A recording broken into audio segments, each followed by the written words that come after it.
자, 일단은 해수의 성질 한번 봅시다. 자, 3번부터 한번 보면 해수의 염분에 대한 설명으로 옳지 않은 것은 해수 1kg에 녹아있는 총 염류의 양을 그램 값으로 표시한 거 맞고요. 전 세계 해수의 염분은 약 35 PSU 정도 되는 거 맞죠? 30 PSU는 1kg의 해수 안에 30g의 염류가 녹아있는 거니까 0.3kg이 아니라 0.03kg의 염류가 녹아있다라고 대답을 해줘야 되니까 이건 틀렸고, 해수의 염분이 달라져도 염류 사이의 상대적 비율은 거의 일정하다. 그렇죠? 이거를 뭐라고 불러줘요? 우리가 염분비 일정의 법칙이라고 하죠. 왜냐하면 전 세계 해수가 끊임없이 순환을 해서 나타나게 되는 현상이에요. 증발량 빼기 강수량 값이 크면 클수록 염분은 어떻게 됩니까? 높아지죠. 전체 해수에서 물이 많이 빠져나간다는 소리니까. 결국에 해수의 결빙이 일어나는 해역에서는, 그렇죠, 그러니까 결빙이 일어날 때는 염분까지 같이 어는 게 아니라 물만 어는 거라서 표충 염분이 높게 나타나는 거 맞고요. 대규모 하천이 위치한 해역에서는 하천수의 유입 때문에 표충 염분이 낮게 나타납니다. 따라서 틀린 거는 3번하고 5번이 틀렸죠. 자, 그 다음에 4번. 표는 어느 해역의 표충 해수 1kg에 녹아있는 염류의 구성을 나타냈는데, 자, 다 더해주면, 이 값을 쭉 다 더해주면은 총 염류의 양이 나타나는데, 토탈 35g에 해당이 된다는 말이에요. 따라서 이 해역의 염분은 35 PSU가 되는 게 맞고요. 염분이 달라져도 해수에 녹아있는 주요 염류의 비율은 거의 일정한 것도 맞고, 이게 염분비 일정의 법칙이고, 이 해역에 하천수가 만약에 유입이 되면은 표충 해수 1kg에 녹아있는 총 염류의 총량은 감소할 것이다. 그러니까 이게 무슨 말이냐면은 염분이 감소를 할 거다라고 맞는데, 맞죠? 염분이 감소를 하게 되는 거니까. 따라서 기억, 니은, 디귿이 다 맞게 될 거예요. 자, 그 다음에 5번. 그림은 전 세계 해양의 표층 염분 분포를 나타낸 것이다. 이에 대한 설명으로 옳은 것은 표층 염분은 적도 해역에서 가장 높은 게 아니라 비교적 적도 해역에서는 가장 높진 않아요. 더 높게 나타나는 게 보통 요 중위도 해역에서가 더 높게 나타나는 것을 볼 수가 있어요. 왜 그러냐면은 적도 같은 경우에는 워낙 강수량이 많아서 대양 중앙부는 연안 해역보다는 표층 염분이 높게 나타납니다. 맞아요. 왜 그러냐면은 이 연안 해역 같은 경우에는 뭐가 많기 때문에 하천수에 유입이 많기 때문에 따라서 담수가 많이 섞이니까 염분이 낮아집니다. 해수 중에 녹아있는 염류 중 염화이온의 비율은 중위도 해역에서 가장 높은 게 아니라 염류의 비율은 항상 어떻다? 거의 일정하다. 그렇기 때문에 맞는 거는 니은만 맞겠죠? 자, 그 다음에 6번. 그림은 북반구의 태평양과 대서양에서 측정한 증발량 빼기 강수량 값의 분포인데, 적도 지역을 보면은 얘가 지금 마이너스 값이 나온단 말이에요. 이렇게. 그러니까 결국에는 뭐가 많다? 증발량보다 강수량이 더 많아요. 그러니까 강수량이 증발량보다 많다는 틀렸고, 북반구 해역의 평균 표충 염분은 대서양 해역이 태평양 해역보다는 더 낮다. 여기가 이게 그림이 반대로 나와가지고 가만히 있어봐. 여기가 태평양이네요. 여기가 태평양이고 요쪽이 대서양에 해당이 되는데, 보면은 대서양이 태평양 해역보다는 지금 보면은 더 어떻게 돼요? 여기가 태평양인데 음수값이 나타나는 데도 있고 이렇게 나오고, 여기가 대서양인데 보면은 대서양이 더 높네요. 그렇죠? 아, 이건 적도 해역은 강수량의 증발량보다 많다고. 그래서 염분값이 많은 거죠. 그러니까 정확하게는 강수량 빼기 증발량 값이 음수니까 결국에는 강수량이 증발량보다 많은 거고, 위도 20도 부근의 해역은 북위 50도 부근의 해역보다는 사막이 발달하기에 유리하다. 이게 왜 그러냐면은 대략 지구 전체 대기 대순환으로 봤었을 때, 자, 크게 세 개 영역으로 볼 수가 있잖아요. 이렇게 순환세포 모듈이 이렇게 보면은 여기서 이런 식이 된다는 말이에요. 그러면 여기가 적도는 상승 기류가 강하니까 보통 여기가 적도 저압대가 형성이 되고, 그 다음에 위도 20에서 30도 사이는 하강 기류가 발생을 하는 중위도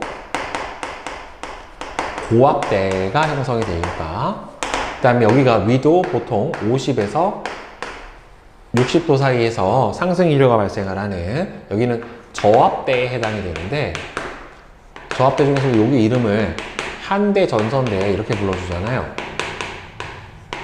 그러니까 1년 내내 전체적으로 본다라고 하면은 중위도 고압대에서는 하강 기류가 우세하고, 여기 한대 전선대에서는 상승 기류가 우세하니까, 상승 기류가 우세하면 아무래도 구름이 많이 생기고 강수가 내릴 확률이 더 높단 말이에요. 그러니까 위도 20에서 30도 사이인 중위도 고압대 부근은 50도의 한대 전선대보다는 사막이 발달하기 유리하다. 즉 강수량이 매우 적다라는 소리죠.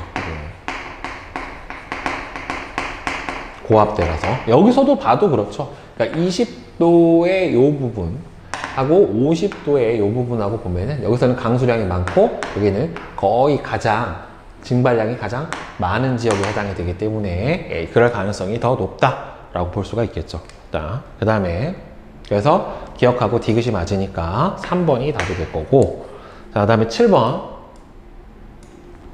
그림은 위도에 따른 표층 염분 분포를 나타낸 것이다. 자, 보면은 중위도 고압대 부근에서 가장 염분이 높게 나타난다란 말이에요. 그러면 위도 30도 부근 같은 경우에는 증발량이 강수량보다 많을 것이다. 저 방금 설명했던 여기가 중위도 고압대 부근에 해당하는 요 지역, 그죠? 대략 요 지역. 표층 염분은 남반구가 북반구보다는 더 높죠. 전체적으로 본다라고 하면 여기 특히나 극지방으로 비교를 해보면은 전체적으로 남반구가 북반구보다 더 낮은 게 아니라 높아요. 이제 왜 그러냐면은 여기가 북극권에 해당이 되는데,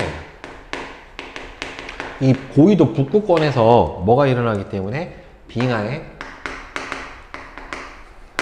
해빙이 일어나기 때문에, 그럼 여기서는 안 녹아요. 여기서는 빙하보다는 이제 여기는 남극 지역에서는 여기는 해수에 결빙이 일어나서 더 추워요. 여기가. 그래서 염분이 좀 더 높다라고 볼 수가 있겠죠. 그래서 해수의 결빙이 일어나는 남극 주변에서는 표층 염분이 높아지게 되는 이런 현상이 벌어지게 되는 거죠. 자, 그 다음에 8번 봅시다. 그림은 위도에 따른 해수의 증발량 빼기 강수량과 표층 염분의 변화를 나타냈다 라고 볼 수가 있는데, 적도 해역은 지금 표층 염분이 상대적으로 낮죠. 증발량 빼기 강수량 값도 음의 값을 가질 정도로 강수량이 많으니까 위도 30도 부근 해역보다는 강수량이 많다, 이거는 맞고, 증발량이 강수량보다 많은 곳에서는 표층 염분이 높아요. 자, 고위도로 갈수록, 그러니까 여기 북극권 또는 남극권 같은 고위도로 가면 갈수록 증발량 빼기 강수량의 값의 분포가 표층 염분에 더 큰 영향을 미치는 게 아니라, 보통 이렇게 극권으로 가게 되면은 해수의 결빙과 해빙이 어차피 너무 기온이 낮아서 증발량 빼기 강수량이 크게 의미가 없어요. 그래서 해수의 결빙과 해빙이 더 많은 영향을 주게 되고, 참고로 남극은 이게 얼음으로 덮여있기 때문에 되게 뭔가 이제 눈이 많이 올 것 같지만, 남극에서 눈 내리는 걸 보는 게 사하라 사막에서 비 내리는 거 보는 것보다 더 힘들어요. 그러니까 사막보다 더 건조한 데가 남극이다. 강수량이 진짜 없어요. 잘. 그다음에 9번 그림 가하고 나는 우리나라 부근에서 관측된 2월하고 8월의 표층 염분 분포를 순서 없이 나타냈다. 이에 대한 설명으로, 자, 옳은 것은, 자, 우리나라는 2월하고 8월 중에는 8월에 강수량이 집중이 되어 있으니까 장마도 있고 강수량이 집중이 되어 있으니까 염분이 더 낮아요. 그렇죠? 따라서 표충 염분이 평균적으로 더 낮게 나타나는 나가 여름철이고 가가 상대적으로 겨울이니까 얘가 2월, 그다음에 얘가 8월에 해당이 되겠네요. 네, 따라서 얘는 틀렸고 2월과 8월 모두 동해보다는 황해가 더 표충 염분이 낮습니다. 그죠? 이렇게 비교를 해보면 네, 더 낮은 거를 여기가 30, 한 3쯤 되겠다. 그지? 네, 볼 수가 있죠. 왜 그러냐면은 우리나라의 황해가 하천수의 유입이 많아서 그래요. 여기가.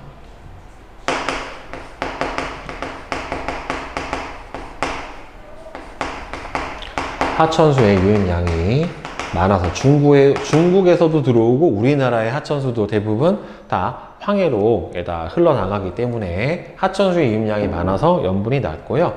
표충 염분은 육지에서 멀어지면 대체로 높아집니다. 그 이유도 하천수의 유입량이 연안에는 많아서 상대적으로 염분이 낮고 먼 바다는 하천수의 유입이 영향이 거의 없으니까 상대적으로 염분이 높아진다 라고 볼 수가 있어요. 자, 그 다음에 10번하고 11번 용존기체 한번 봅시다. 그림은 어느 해역에서 수심에 따른 용존산소량과 용존이산화탄소의 농도를 나타냈는데, 여러분들 이 이산화탄소의 농도가 그러니까 결국에는 절대 양 자체가 훨씬 더 많아요. 왜 그러냐면 CO2의 용해도가 기본적으로는 산소의 용해도보다 커요. 화학적으로 O2의 용해도보다 더 커서 녹아있는 절대량 자체는 누가 더 많아요? 표층의 이산화탄소가 더 많아요. 그래서 표층에서 용존 이산화탄소량이 적은 까닭은 결국에는 표층에는 상대적으로 그러니까 여기에서 표층이 심층보다 왜 적냐를 물어보는 거예요. 산소 대비 더 적냐라는 뜻이 아니에요. 표층에서 용존 이산화탄소량이 더 적은 까닭은 보통 이때 그 표층에서 해양 식물들의 과합성이 활발하기 때문에 상대적으로 이 CO2의 소비가 더 많은 거죠. 그래서 이산화탄소가 좀 더 낮고 수심 약 1000m 이상에서 1000m 이상에 대해서 왜 산소량이 증가하는가 라고 물어봤는데 보통 1000m 이상이 되면 이제 심해층이라고 불러준다는 말이에요. 그러니까 여기서는 1000m 이상이 돼버리면은 여기서는 뭐가 풍부한 산소가 풍부한 심층수의 영향 때문에 그래요. 심층수가 공급이 되는 지역에 해당이 되거든요. 그래서 산소의 농도가 좀 더 높아진다 라고 볼 수가 있어요. 자, 그 다음에 12번 그림은 북태평양 표층 해수의 연평균 용존 산소량 분포를 나타냈습니다. 자, 이에 대한 설명으로 옳은 것은 자, 지금 전체적으로 보면은 저위도에서 고위도로 올라가면 올라갈수록 용존 산소량이 좀 커지는 거를 볼 수가 있고 거의 위도선하고 약간 나란하게 나타나는 경향을 보이게 되죠. 그죠? 그러니까 위도에 따른 표층 수온의 변화는 A 해역이 B 해역보다 작게 나타난다. A 해역하고 지금 B 해역하고 보게 되면은 A는 등수온선이 되게 촘촘해요. 그죠? A는 등수온선이 위도에 따른 표층 수온의 변화가 촘촘해. 그러니까 조금씩만 가더라도 어떻게 된다는 소리예요? 그러니까 용존 산소량의 분포는 결국에는 이 기체 용해도라고 하는 게 기체 용해도가 수온에 반비례해요. 그러니까 수온이 낮을수록 많이 높아지는데 결국에는 이게 촘촘하다라는 소리는 온도 변화가 어떻다는 소리, 크다라는 소리예요. 결국에는 왜? 조금씩 많이 변한다는 소리고 얘는 넓다라는 소리는 이 구간 동안의 온도 변화가 거의 없다라는 소리이기 때문에 이렇게 촘촘할수록 등온선 또는 여기서는 등염분선, 여기서는 용존산소량인데 이게 촘촘하다라는 소리는 결국에는 변화가 크다. 그래서 위도에 따른 수온 변화는 A 해역이 B 해역보다는 더 작은 게 아니라 크다 라고 봐야 되는 거고, 표층 수온은 C 어디니? C하고 D하고 보면은 용존 값이 D가 더 많죠. C보다. 그렇죠? C 해역이 D 해역보다는 더 낮게 나타날 거예요. 왜 그러냐면은 여기에는 보통 같은 위도라도 한류의 영향이 있기 때문에, 캘리포니아 한류의 영향 때문에 온도가 수온이 더 낮아요. 그래서 표층 수온은 C가 D보다는 높죠. 왜냐면 한류의 영향 때문에 D가 해수온이 더 낮기 때문에 용존산소량이 더 높게 나타나게 되는 거예요. C 해역은 D 해역보다는 더 풍부한 어장이 형성될 것이다.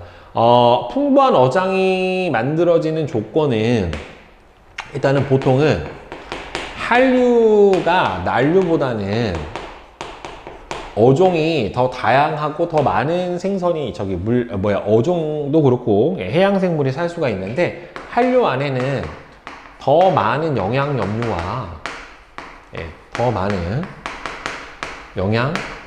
염류하고 그다음에 더 많은 O2, 용전 산소가 있기 때문에 플랑크톤이 더 많을 거고, 그래서 플랑크톤이 더 많게 되니까 어종도 더 풍부하고 더 많은 물고기들이 살 수가 있기 때문에, 따라서 D가 더 좋은 어장에 해당이 됩니다. C보다는요. 그래서 답은 2번이 될 거예요. 그 다음에 13번. 그림은 어느 해역에서 수심에 따른 용존산소와 용존 이산화탄소의 변화를 A와 B로 순서 없이 나타내는데, 표층에서 내려갈수록 점점 증가를 하는 보이는 B가 이산화탄소고 A가 CO2죠. 그 다음에 A가 O2에 해당이 됩니다. 자, 그러면 A는 용존 이산화탄소가 아니라 B가 용존 이산화탄소고, 심층으로 갈수록 이산화탄소가 증가하는 까닭은 수온의 감소 때문이다. 그러니까 심층으로 갈수록 B가 증가하는 까닭은 수온의 감소 때문이다. 그러니까 수온의 감소로 인해서 CO2의 용해도가 증가를 하게 되는 원인도 있고, 그 다음에 여기서는 1000m 이상으로 더 깊이 내려가게 돼버리면은 해양 생물이 거의 없죠. 여기서는 아주 심해어들이나 이런 정도들만 있고, 얘네들은 광합성을 할 수 없고 호흡만 하니까 호흡을 통해서 발생을 하는 것도 있긴 한데, 근데 어차피 1000m 요 부분도 마찬가지기는 한데, 그러니까 결국에는 여기 있는 해양 생물들은 대부분 호흡만 한다란 말이에요. 근데도 불구하고 더 이렇게 CO2의 농도가 증가하는 이유는 CO2의 양은 비슷할지라도 녹아 들어가는 용해도가 수온이 낮아서 증가한다라고 보는 게 맞게 되는 거고, 용해도 자체는 B가 A보다 선생님 크다라고 했죠. 화학적 용해도 자체가. 왜 그러냐면은 지금 어차피 표층에서 보면은 산소 양은 6이고 이산화탄소 양은 얼마예요? 44 정도에 해당이 되는 거니까 기본적으로 더 많이 녹는 게 CO2다 라고 볼 수가 있어요. 그래서 답은 니은. 자, 그 다음에 14번 수온 봅시다. 그림은 전 세계 해양의 표층 수온 분포를 나타냈는데, 이에 대한 설명으로 옳은 것은, 자, 용존산소량 B 해역하고 A 해역하고 보게 되면은 같은 미도라도 A 같은 경우가 더 수온이 높아요. 왜 그러냐면은 A는 쿠로시오 난류의 영향을 받고 B 같은 경우에는 캘리포니아 한류의 영향을 받기 때문에, 따라서 B 해역이 A역보다는 더 용존산소량이 높을 거예요. 수온이 낮으니까. 동일 위도상에서 표층 수온은 대양의 동쪽이 서쪽보다는 더 높은 게 아니라 낮아요. 그러니까 여기서 북쪽 도해류가 이렇게 와서 이렇게 난류가 올라가고 한류가 내려오니까, 여기서도 보면은 여기서 난류, 다시 남극 순환류, 한류 이렇게 올라가기 때문에 대양의 동쪽에서는 한류가 흐르기 때문에 동일 위도상의 표층 수온은 동쪽이 서쪽보다는 더 낮습니다. 그 다음에 표층 수온은 태양 복사 에너지가 지표면에 입사하는 각도가 클수록 더 높죠. 즉 이렇게 지표면의 태양 복사 에너지가 태양의 고도가 높으면 높을수록 단위 면적당 도달하는 태양 복사 에너지 양이 많아지기 때문에 각도가 클수록 더 많아져요. 그래서 답은 1번만 맞게 될 거예요. 자, 그 다음에 15번. 그림은 남태평양 해역의 표층 수온 분포를 나타냈습니다. 자, 등수온선은 대체로 경도가 아니라 위도선하고 나란하게 나타나게 되고요. 표층 수온은 고위도로 갈수록 고위도가 이 아래쪽이에요. 극지방 쪽으로 가는 거예요. 그러니까 북반구는 위로 가는 게 고위도지만 남반구는 아래로 내려오는 게 고위도에 해당이 돼서 대체로 낮아지는 거 맞고요. 자, 표층 수온에 가장 큰 영향을 미치는 것은 위도, 즉 그 위도에 따른 지구 복사 에너지가 아니라 태양 복사 에너지죠. 아, 문제 더럽다. 너무 찌질하지 않니? 이렇게 내는 거. 자, 그래서 맞네 하고 냉큼해가지고 틀리라고 낸 거 아니야? 자, 그다음에 16번부터 18번까지 봅시다. 그림은 중위도 해역에서 깊이에 따른 수온 분포를 나타냈어요. A는 혼합층, B는 수온 약층, C는 심해층 이렇게 될 거고, A층의 형성에 가장 큰 영향을 미치는 두 가지 요인, 혼합층은 바로 표층 수온을 결정을 하는 태양 복사 에너지하고 혼합작용을 일으키는 바람, 이 두 가지에 의해서 바로 A층의 두께에 영향을 주게 되는 거죠. 자, 그 다음에 18번은 매우 안정해서 물질과 에너지의 전달을 차단하는 층은 바로 어디에 해당이 되냐면은 수온 약층에 해당이 되는 거고, 이 수온 약층은 즉 상층부가 상대적으로 고수온이고 하층부가 저수온에 해당이 되기 때문에, 따라서 여기서는 왜 안정하냐면은 해수에 뭐가 안 일어나요? 대류가 일어나지 않아요. 그러니까 연직순환이 일어나지 않게 되는 거죠.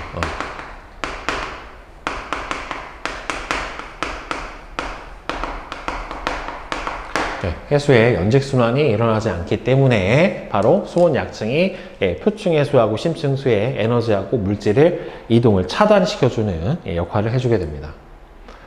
자, 다음 19번.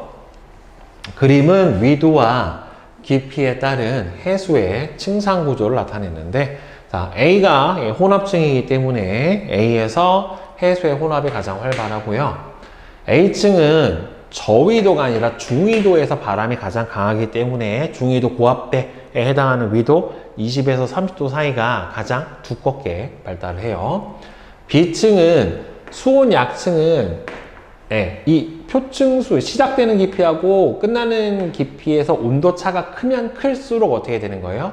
잘 발달한 거니까 저위도 해역일수록 잘 발달하게 돼요. 어차피 심해층의 수온은 비슷하거든요. 근데 표층수에서 이제 끝나는 부분이, 그러니까 혼합층이 얇으면 상대적으로 수온 약층이 시작되는 깊이도 얕아지니까 수온 차이도 커지겠죠. B층은 깊이에 따른 수온의 변화가 가장 크죠. 수온 약층이니까.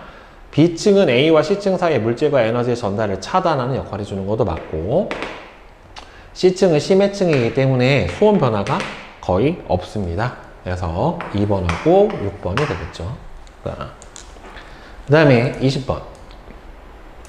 그림은 고위도, 중위도, 저위도 해역의 연직 수온 분포를 나타냈는데, 이거는 뭐 표층 수온만 보면은 바로 판단이 가능하죠. B 같은 경우가 가장 저위도, 그 다음에는 C가 중위도, A가 극지방에 해당하는 고위도에 해당이 되니까 거의 수온의 변화가 없죠. 자, A 해역은 연중 기온이 가장 낮죠. 수온 약층이 가장 뚜렷하게 잘 발달되는 것은 저위도층에 해당이 됩니다. 따라서 2번이 맞게 되죠. 단위 넓이당 지표에 도달하는 태양 복사 에너지가 가장 적은 거는 고위도 지방이에요. A 해역은 C 해역보다 더 고위도고, 바람의 세기는 중위도 지역인 C가 제일 세죠. 그래서 2번이 맞고. 자, 그 다음에 21번. 그림은 북태평양 어느 해역의 월별 수온 연직 분포를 나타냈어요. 월 평균 풍속은 11월이 7월보다 당연히 빠르죠. 그러니까 결국에는 혼합층의 두께를 보면 될 테니까 맞아요. 수온 약층은 약층이 시작되는 깊이가 얕을수록 잘 발달한 거예요. 8월은 여기서 시작을 했고 그 다음에는 5월달은 여기서 시작을 했으니까 결국에는 이게 수온 변화를 보게 되면은 얘가 더 크니까 8월이 5월보다 잘 발달한다 맞아요. 그러니까 혼합층이 잘 발달이 제일 안 될 때가 수온이 높아서 그때가 바람이 약해서 8월이 상대적으로 혼합층은 잘 발달 안 하고 5월은 대신 혼합층이 잘 발달했죠. 반대의 경향을 보이죠. 표층 해수의 연직 운동은 1월이 9월보다 활발하다. 자, 1월 달에, 그쵸. 표층 해수의 연직 운동은 바로 요 혼합층의 두께를 보는 거죠. 1월이 9월 달보다는 더 바람이 강해서 연직 순환이 잘 일어난다라고 볼 수 있기 때문에 맞게 됩니다. 그래서 기역, 니은, 디귿이 다 맞네요. 자, 이제 22번 봅시다. 다음은 수온의 연직 분포를 알아보기 위한 실험 과정이래요. 수조에 약 25cm 정도 깊이만큼 소금물을 붓고 5cm 간격으로 깊이를 다르게 해서 온도계를 설치한 다음에 10분 동안 전등을 켜고 그 다음에는 3분 동안 부채질을 해준 거는 결국에 여기서 혼합층을 만들어 주겠다라고 하는 의도로 보이니까 이에 대한 설명으로 오는 것은 나에서 소금물의 온도는 깊이가 깊어질수록 점점 감소를 하겠죠. 왜냐면 이 전등의 열 에너지가 전달되는 전도율이 점점 떨어질 테니까 다해서 부채질을 강하게 하면 약하게 할 때보다는 온도가 일정하게 나타나는 구간의 깊이가 혼합층이 두꺼워지겠죠. 이 실험을 통해 극지방에 나타나는 해수의 연직 수온 분포가 아니라 보통은 중위도 또는 저위도에 나타나는 연직 수온 분포를 알 수가 있죠. 극지방은 거의 변화가 없죠. 그냥 거의 수직으로 나타나니까. 자, 그 다음에 23번. 그림은 어느 해역에서 1년 동안 관측한 수온 변화를 등수온선으로 나타냈어요. 자, 그럼 표층 수온의 연교차는 6도보다 더 크다. 여기서 보면 1월이 대략 16도에 해당이 되는 거고, 그 다음에 여기가 가장 높았을 때가 대략 한 26도쯤에 해당이 되는 거니까 당연히 6도씨보다는 크죠. 거의 10도에 가깝죠. 그 다음에 혼합층의 두께는 5월이 8월보다 더 두껍다. 자, 5월은 등수온선이 나타나는 깊이가 대략 한 요 정도 될 것 같아요. 한 50m 정도 보면은 8월은 등수온선이 나타나는 게 거의 없죠. 여기서도 수온이 어떻게 돼요? 약간 낮아져 버리니까 되게 얕고 얘는 꽤나 깊게 나타나게 되는 거니까 5월이 8월보다 두꺼워요. 그 다음에 수온만을 고려를 할 때 50m 지점과 100m 지점의 밀도 차는 2월이 7월보다 크다. 2월하고 7월하고 보면은 자 50m하고 100m 지점의 수온은 거의 차이가 없어요. 그런데 7월은 50m 지점의 수온 대략 몇 도냐면 19도예요.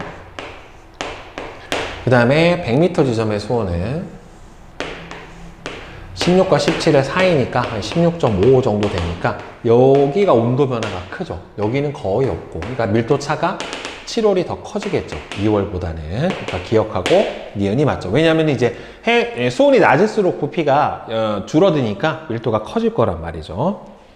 자, 그 다음에 24번. 그림은 깊이에 따른 해수의 밀도를 나타냈는데 깊이가 깊어지면은 뭐 수압의 영향도 있지만 수온의 영향 때문에 밀도가 많이 커지게 되는 경향성을 보여요. 해수의 밀도는 순수한 물의 밀도보다는 커요. 왜 그러냐면은 일단 염분이 녹아있기 때문에 더 무거울 수밖에 없죠. 순수한 물의 밀도가 1이니까. 수심 0에서 1000m 구간에서 해수의 연직 운동이 활발하게 나타난다. 여기가 더 어떻게 돼요? 여기가 밀도가 더 크죠. 하층부가 밀도가 크고 상층부가 밀도가 어떻게 되니까 더 작으니까 이 구간에서는 연직 운동이 활발하게 일어나지를 않겠죠. 밀도가 큰 게 증가하고 작은 게 위로 상승을 해야 되는 거니까. 수심 2000m 이상의 구간에서는 깊이에 따른 밀도 차가 수온이 거의 영향이 없기 때문에 거의 일정하다라고 볼 수가 있죠. 그래서 기억하고 디귿이 될 겁니다. 자, 그 다음에 25번. 그림은 서로 다른 두 해수 A하고 B의 성질을 수온 염분도에 따라서 나타냈대요. 자, 해수 A하고 B는 같은 등 밀도선에 있기 때문에 밀도가 서로 같아요. 해수 B에서 결빙이 일어난다라고 하면은 물의 양이 줄어들면서 결빙이 일어나면 염분이 커져요. 염분이 증가하니까 이 상태에서 염분이 증가를 하게 되면은 밀도가 커지죠. 틀렸고, 자, 해수 A하고 B를 1대1의 질량비로 섞었을 때 1대1의 질량비로 섞게 되면은, 자, 여기죠. 1대1. 자, 이렇게 되는 거고, 그 다음에 온도도 어떻게 돼요? 여기하고 여기죠. 자, 1대1의 질량비로 섞었을 때 이 해수의 밀도는 1.0275보다 더 크다. 지금 보면 이 온도의 중간 정도 되는 값을 가지게 될 거고, 그 다음에 이 염분의 중간 정도 되는 값을 가지게 될 테니까 대략 여기쯤 될 거고, 그러면은 1.0275보다는 크겠네요. 그러면은 기억하고 디귿이 맞게 되겠죠. 섞으면 중간 값을 가진다라고 보고 풀어주면 되겠죠. 자, 그 다음에 26번 봅시다. 그림은 어느 해역에서 수심 150에서 5000m의 수온과 염분을 측정을 해서 수온 염분도에 나타낸 것인데, 보면은 A부터 D 구간에 대한 설명으로 옳은 것은, 자, A보다 D에서 밀도가 더 큰 까닭은 수온이 더 낮죠. 그렇죠. 염분은 거의 차이가 없는데 맞고, AB 구간에서는 해수의 상하 운동이 지금 A하고 B하고 보면은 표층의 밀도보다는 더 깊은 곳에 있는 A가 밀도가 어떻게 돼요? 더 커요. 그러면은 해수의 연직 운동은 활발하게 일어나지를 못할 거란 말이에요. AB 구간은 지금 어떻게 돼요? 염분은 낮아졌고 수온도 낮아졌죠. 그렇죠? 틀렸고, BC 구간에서는 밀도 변화는 BC 구간에서는 지금 수온은 거의 변화가 없고 염분에 때문에 나타나게 되는 거니까 맞게 되는 거고, 수온 약층은 CD 구간의 형성이 있다. 수온 약층이 나타나려면 수온이 갑자기 쭉 떨어져야지. 여기서부터 여기가 수온 약층이라고 볼 수가 있겠죠. 따라서 CD 구간은 여기서는 거의 뭐가 변화가 없어요. 수온의 변화가 없기 때문에 아니다 라고 봐야 되겠죠. 수심에 따른 밀도의 변화는 AB 구간이 CD 구간보다 더 크다. AB 구간하고 CD 구간하고 보면은 밀도의 변화를 여기서 보면은 AB 구간, A하고 B의 수심에 따른 밀도의 변화는 여기서 이만큼 차이가 나요. 그죠? 그 다음에는 C하고 CD 구간. C하고 D는 거의 차이가 없잖아요. 그러니까 AB 구간이 CD 구간보다는 크다. 요거는 맞게 되겠죠. 그러니까 맞는 거는 1번, 4번, 6번이 맞죠. 1번, 4번, 6번. 저거는 이제 그래프만 해석을 해주면 풀 수 있죠. 자, 그 다음에 27번 봅시다. 그림은 서로 다른 A와 B 해역에서 수심에 따른 수온하고 염분을 측정을 해서 TS도에 나타냈는데, 자, 이에 대한 설명으로 옳은 것은, 자, 실선이 A고 점선이 B예요. A 해역은 자, 수심 100m에서 수심이 깊어질수록 밀도가 작아지는 구간이 없죠. 여기서 보면 이쪽으로 갈수록 점점 밀도가 어떻게 돼요? 일로 갈수록 밀도가 점점 커지는 거예요. 여기서 밀도가 계속 쭉 증가하고 있는 거니까 작아지고 있는 구간은 없는 겁니다. 다음에 수심 50m 이내에서 해수의 혼합은 A 해역이 B 해역보다 더 활발하다. 지금 A 해역은 계속해서 50m까지 점점 밀도가 커진단 말이에요. 선생님이 이 아래로 갈수록 밀도가 커진다고 했는데 계속 밀도가 아래로 갈수록 커지고, 그러니까 얘는 그럼 해수의 혼합이 거의 안 일어난다라고 봐야 되겠죠. 그렇죠? 자, 그렇기 때문에 A 해역이 B 해역보다 더 활발하지는 않다. 왜냐하면 얘는 밀도가 계속 얘가 감소한 양보다 얘가 감소한 양이 더 적잖아요. 어찌됐든 수심이 깊어질수록 A 해역과 B 해역의 밀도 차이는 처음에는 크지만 점점 좁혀져서 맨 마지막에는 거의 같아지는 결과가 나타나게 되니까 디귿이 맞게 되겠죠. 자, 그 다음에 28번. 그림은 위도에 따른 표층 해수의 수온, 염분, 밀도 분포를 순서 없이 나타냈는데, 이 중에서 이 위도가 적도 부분에서 제일 큰 A가 수온. 그럼 수온하고 보통 밀도는 서로 반비례니까 C가 밀도, B가 적도는 낮고 중위도 지역이 약간 더 높게 나타나는 B가 염분, 이렇게 보는 게 적당할 거예요. 따라서 A는 수온이니까 틀렸고, 그 다음에 A에 가장 큰 영향을 미치는 거는 태양 복사 에너지 맞고, B의 분포는 보통 염분은 강수량 빼기 증발량 값의 분포랑 일치를 하는 게 아니라 증발량 빼기 강수량이죠. 그러니까 증발량 빼기 강수량이 커야 염분이 높게 나타나니까 이게 반대로 바뀌었어야지. C는 A와 B의 영향을 받아 그 값이 변한다. 그렇죠. 밀도는 수온하고 염분의 영향을 받게 되는 거고, 남반구에서 C는 대체로 수온하고 반비례한다. 당연하죠. 수온하고 밀도가 서로 남반구에서는 C는 대체로 수온의 분포하고 반비례한다. 여기가 북반구고 여기가 남반구에 해당이 되는 거니까 수온하고 밀도하고는, 그렇죠, 여기서 보면은 반비례하는 형태로 나타나니까 틀린 거는 1번하고 3번 요 두 개가 틀렸네요. 자, 그 다음에 29번. 그림 가하고 나는 우리나라 어느 해역에서 측정한 월별 수온하고 염분의 연직 분포를 순서 없이 나타냈는데, 자, 지금 보면은 그래프상에서 이쪽으로 갈수록 지금 겨울철이 좀 더 증가하고 여름철이 낮아요. 그러니까 얘가 염분이에요. 그죠? 일반적으로 보이는 거는 이거는 이제 수온에 해당이 되는 거고요. 자, 결국엔 염분은 강수량의 영향을 많이 받는다라고 볼 수밖에 없겠죠. 그러니까 혼합층은 여름보다는 겨울철에 좀 더 강하게 나타난다. 그렇죠. 수온에서 보면 여기가 혼합층에 해당이 되는 거니까 맞아요. 수온 약층은 여름철이 더 뚜렷합니다. 수온 차가 더 커야 표층수하고 심층수의 수온 차이가 크면 클수록 혼합층이 더 잘 발달하게 나타난 거예요. 염분 변화의 정도는 수심이 깊어질수록 더 작아지죠. 왜냐하면은 표층수가 아니라 심층수로 가면은 민물 유입이라든가 강수의 영향이 적죠. 왜냐하면 이제 밀도차 때문에 연직 순환 자체가 그렇게 많이 일어나지는 않기 때문에 수심이 깊어지면은 염분은 크게 담수의 유입이 크게 염분에 영향을 주지는 않아요. 네.